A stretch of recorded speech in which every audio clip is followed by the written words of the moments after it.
These next two problems have very little to do with each other, but that's going to be part of the challenge of this this section. Reading the problem, understanding what type of problem it is, and being able to kind of move forward with that information. So Mr. Zimmerman here, handing out rulers to his geometry students. He has 15 wooden rulers, 10 plastic rulers. What's the probability that the first ruler he hands out is plastic and the next is wooden? Well, if you're just simply saying what are the chances a randomly selected ruler is plastic, there's a numerator and a denominator that work with this. Of the plastic rulers, there's 10 of them. But if you're talking about randomly selecting that from a handful of rulers, you're looking at selecting from 25 rulers that are out there. Okay, so we've selected a ruler now and it's plastic. Or there's at least 10 out of 25 chance of it being plastic. But then if we go back and select another one, what are the chances that the next one is actually wooden? Well, there's still 15 wooden rulers out there, okay? But the chances are greater that it's selected because there's one fewer ruler out there. So there's only 24 rulers remaining, okay, if we've still got that first plastic ruler in our hand. So 10 out of 25 is the chance of a plastic ruler. We go back to select. There's 15 wooden ones out of the 24 left. When you do consecutive events like that, we're multiplying them together if they're independent. Now it's reduce at will. You got 15 and 25 reduced to 3 over 5. 5 goes into 10 twice.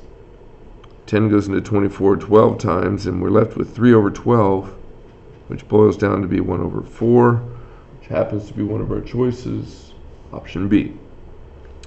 8 is extremely different, and it's one we've seen before. Eventually you just run out of different things, you start repeating stuff. But here we've got 15 people in an airport checkout line. They have international destinations. 15 have international destinations. 9 of them are adults, and the rest, that would be 6, are children. 20 people have domestic destinations. That means they're not flying out of the country. 12 of which are children. The rest, 8 plus 12 is 20, are adults. Those are important notations to make as you read. Okay? The rest leaves question marks. We need to kind of clarify as much as we can.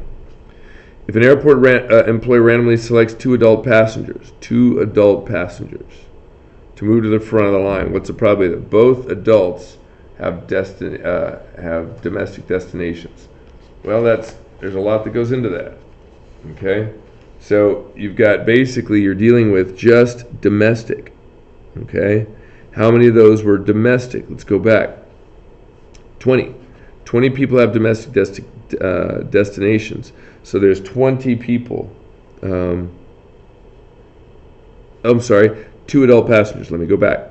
How many, if we know that they've selected 2 adult passengers, how many adults are out there? Well, 9 were adults that are going international. And then 8 were adults domestically. Okay?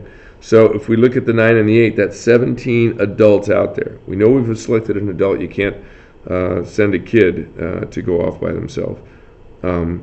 So 17 adult passengers, the probability that both have domestic destinations. Well, let's look at the first person. How many of them are domestic? Well, 8 of the adults are domestic. So we have 8 out of 17 initially.